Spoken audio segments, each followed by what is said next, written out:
The Galactic Council had classified humans as a Class 3 species, intelligent but fundamentally harmless.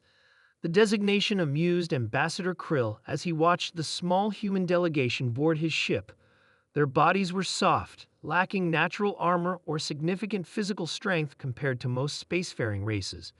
Even their homeworld was unremarkable, a watery planet orbiting an average star. "They're fascinating, though," remarked his aide Trell. "Their diplomatic corps has secured 17 trade agreements in just 2 standard cycles." Krill fluttered his sensory appendages dismissively. Desperation makes them excellent negotiators. Their world lacks many essential resources. The human contingent consisted of 5 individuals, 2 diplomats, a scientist, a cultural attaché, and a security officer who had once been part of their Marines, a warrior caste that puzzled the Vexari. Why maintain warriors when the galactic peace had lasted 3 millennia? During the journey to the Vexari homeworld, Krill found himself drawn to the security officer, Lieutenant James Miller. Unlike the chatty diplomats, Miller observed everything with quiet intensity. "You were a warrior?" Krill asked during a shared meal period. Miller nodded. 15 years in the Marines, yet now you guard diplomats. Does that not diminish your honor?" Krill used the human word he learned was important to their military castes. Miller's expression remained neutral. Protecting those who build peace is honorable work.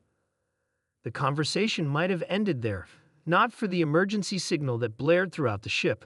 Pirates, the Scree, outlaws even among their own kind, had ambushed them in a supposedly secure sector. "Battle stations," Krill commanded. His crews scrambled, while the human diplomats huddled in fear. But Miller, the Marine, stood calmly amidst the chaos. "Your ship is outgunned," he observed. "Let me help." Krill hesitated. What could one human do? But desperate times demanded desperate measures. He granted Miller access to the secondary weapons console. What happened next astonished everyone. Miller's tactical suggestions were unorthodox by Vexari standards, unpredictable, aggressive, almost reckless. Yet they worked. The pirate ships struggled to anticipate the humans' moves. But victory was fleeting. The largest pirate vessel launched a boarding party. Soon the sound of plasma fire echoed through the corridors. The Scree were coming. "Get your people to the escape pods," Miller told the diplomats. Then he turned to Krill. "I need weapons." "This is not your fight," Krill protested. Miller's eyes hardened. "You're transporting Earth representatives under diplomatic protection. That makes exactly my fight." Armed with Vexari weapons he'd never used before, Miller positioned himself at a strategic choke point. Krill watched through security feeds as the human faced the first wave of Scree boarders. Massive, chitinous creatures evolved for combat.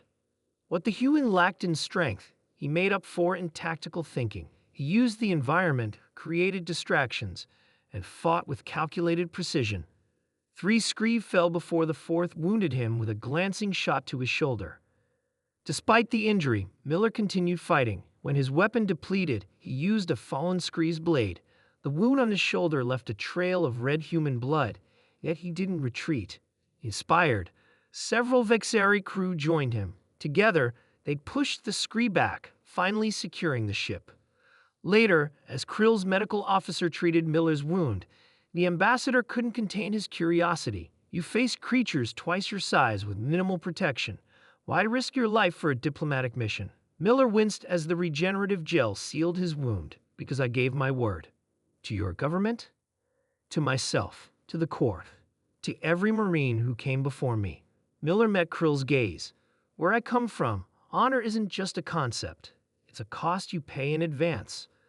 "I don't understand," Krill admitted. "Honor means standing between danger and those who can't protect themselves. Even when no one's watching, even when it hurts, especially when it hurts." Miller's voice remained steady. "It's not about glory. It's about doing what's right because it's right, even if you're the only one who knows it." As the ship limped toward Vexari Prime, news of the humans' actions spread. The Galactic Council representatives awaiting their arrival received detailed reports of the battle and of the wounded human who had fought beyond what his physiology should have allowed. During the formal reception on Vexari Prime, the Council's high speaker addressed the elephant in the room. "We have misunderstood humans," she announced. "We saw their physical limitations and judged them harmless. We failed to recognize that their strength lies elsewhere." She gestured toward Miller, who stood uncomfortably in his formal uniform. "This human has demonstrated that honor, true honor, isn't measured in physical might but in the willingness to sacrifice for principles." The council voted unanimously to upgrade humanity's classification from Class 3 to Class 2, capable of significant influence on galactic affairs. Later, at the reception, Krill found Miller alone on a balcony, gazing at the 3 moons of Vexari Prime. "Your actions have changed how the galaxy sees humanity," Krill said. Miller shrugged. "I just did my job. Your concept of honor, it's dangerous," Krill observed. "It makes your kind unpredictable." "Maybe," Miller agreed, "but it also makes us trustworthy allies." Krill considered this. "The Council believes humanity will be a stabilizing force in the quadrant." Miller smiled slightly. "They're probably right. We humans have a saying. The true test of a warrior is not how many fights they win, but how many they prevent." As Krill watched the human return to the celebration, he realized why the Galactic Council had changed humanity's classification. It wasn't just Miller's fighting prowess that impressed them. It was that humans understood something many advanced species had forgotten: that honor without sacrifice was merely pride, and sacrifice without honor was merely waste. Humans knew the cost of honor, and they paid it willingly.